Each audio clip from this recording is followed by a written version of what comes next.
comes Friday. Thank God the weekend's here. Ready to make some money for you guys.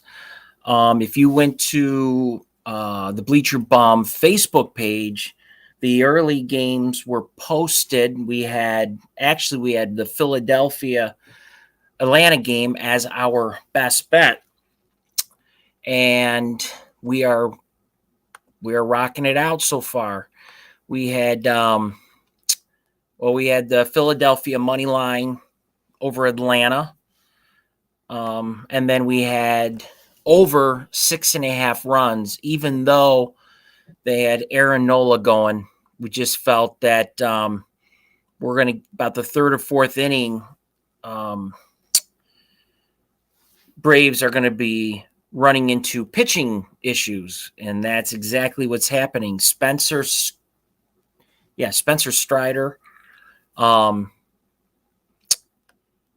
He only is going to pitch apparently 3 innings. They're already, it looks like the top of the fourth, and Philadelphia has already done the damage.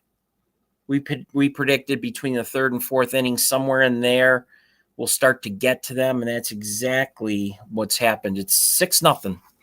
So we are on track with our best bets. But we also, and I don't usually do this, but I put a player prop in on this.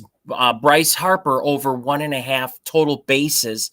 I saw the plus 133 and said, "Woo, yes, let's jump on that." Because I've said this in some of my other videos. I'm not big on the player props during the playoffs. It's just not my thing. But there are exceptions, and today was that exception, seeing the pitching issue that Atlanta had.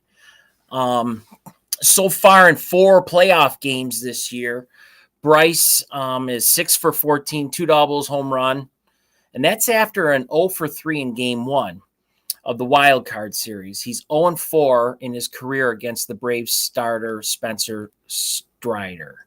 But Strider isn't going to last very long, and let's take a look. Take a look real quick here, see if he's still in there. Nope, he's out. 2 1/3 innings. Exactly what we thought would happen. He did have 4 strikeouts, but he gave up 5 earned runs. It's looking great, and it looks like our prop hit also. That's plus money. Bryce Harper, 2 at-bats, 1 hit, 1 run, 2 RBIs. That's what we're talking about, plus money there. Now, I also posted on Facebook, if you didn't see, obviously this video is coming during the game. It's 6 o'clock right now. If you did check out the Facebook page, I had a long shot prop, which was Austin Riley to hit a home run, plus 550. And the reason being is he is 18 for 42 lifetime with 3 homers, 5 doubles against Nola. Riley batted .351 against Philadelphia during the regular season with 26 hits, 7 more than he had against any other club. He hit .359 in Philly and had 14 hits at Citizens Bank Park, 6 more than he had in any other park outside of Atlanta. So obviously, Braves don't have any runs. Riley has had 2 at-bats and nothing to show. Hey, it's a long shot. That's why I posted it. I just thought if he's going to get one, this might be where he knocks one out of the park. But we've got a game coming up pretty soon. We got the Dodgers and San Diego. Now, Tony Gonsolin is slated to make his first start of the postseason after logging 24 regular season starts. He went 16-1 in the regular season with a 2.14 ERA. 16-1. Fuck, you just don't see that anymore in baseball and sports. You just don't see records like that. That's just incredible. I mean, it's just it just sounds like how do you not take the Dodgers when you see something like that? Well, you got to dig around and see, because, he could be 16-2 after tonight. You just don't know. Now, his whip was 0.875, 35 walks, and 119 Ks over 130 innings, just about a strikeout per inning. Now, Blake Snell gets the ball for his second postseason start. He had 24 starts for the Padres. He finished his regular season 8-10 with a 3.38 ERA. His whip was pretty high, 1.203. 51 walks, but he did have 171 strikeouts over 128 innings. It's powerful stuff. I think when I was looking back in some of his games that he pitched, I was trying to get a feel for what we were dealing with tonight. He just did not have the support for helping him with getting runs. That 8-10 record is not that record could fool you. He's a much better pitcher than that. But he's a power pitcher. He's got some really good stuff. Now, he did struggle in his first postseason start. He took the loss on the road against the Mets. He didn't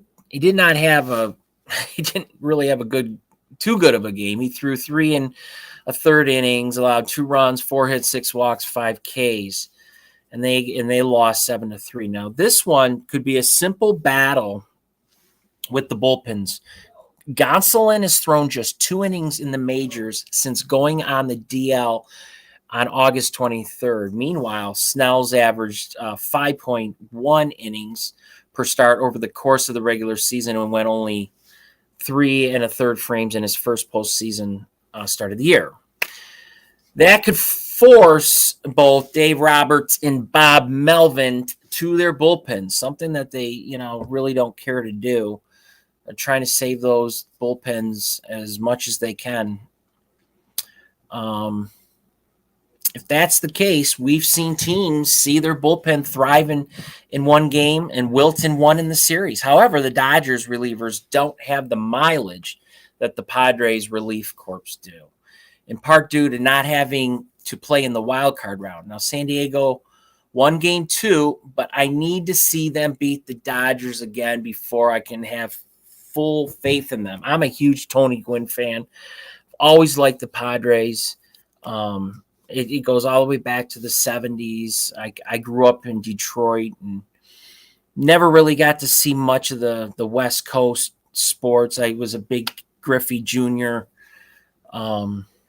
Fan, and playing in Seattle, you didn't get to see the great hitters like that. Tony Gwynn, I never got to see play live, which would have been great to see. Great defender. I mean, he was an all-around great player. And I just it's kind of like my little, if I wasn't cheering for the Tigers, kind of look in the newspaper. We go as far back as the newspaper to see how the Padres were doing and how Gwynn was doing. And, it would be nice to see them move on. I just think the Dodgers are way too strong. They've got the pitching, they've got the hitters. It's just one of those things. But this pick here was more of a lean. The best bet, if you go on the Facebook page, you'll see I had down is Philadelphia, the money line over Atlanta. This is more of a lean, so I got Dodgers money line over San Diego, -115. Now, the runs, I think because of how bad I think the Dodgers could easily win this 8-9-1. I think they're going to pound some runs in this game, and I think San Diego will pop a few too. But I'm going against the grain here. Everybody's saying take the under 7.5. It's got a funny feeling, and sometimes when I get that feeling and I see plus money, I gotta go there. Now I did back the under in game 2, got burned by a late inning solo shot. It pushed it to the total to 8. However, that was the 7th over San Diego's last 8 games. The over is 4-1 in the postseason for the Padres. And the only game that stayed below the total was a 6-run game 3 in the wild card. And the total was 6.5 there. Both offenses have proven they can score against the best of the best. This game won't feature the best pitcher on the opposing staff. Gonsolin will be limited to only 4 to 5 innings, I think. He's made only 1 start since returning from the injured list, so that could force the Dodgers to nearly exhaust their bullpen, and that could cause a few extra base hits, which turns into runs. Now, as for Snell, he was terrible in his wild cards start. He lacked control, which has been a season-long problem since he had a walk rate near 10% in the regular season. That's much higher than I thought it would be. The Dodgers also shelled Snell for 5 runs and 7 hits in 4 innings in the middle of September. So they've had success against the lefty and had seen him several times. The first 2 games of the series has finished with 8 runs. So I'm just going to back this trend, even though I'm going against the grain here. It's plus money. Got to take the over 7.5. I just think with, Gonsolin not going the distance, I don't see it happening. They're not going to want to blow him out. They want to keep him because I know they feel good about getting past San Diego. So, give him 4 to 5 innings and see what that bullpen can do. So that is your LA Dodger play for tonight. I think they're strong leans. I just didn't have it as a best bet. I had the Philadelphia game, and I didn't have anything on the earlier game. It was the Yankees and Guardians.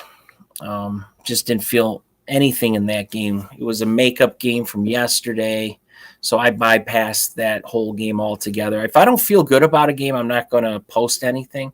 I have to feel something for it, either way. So these 2 games I really liked.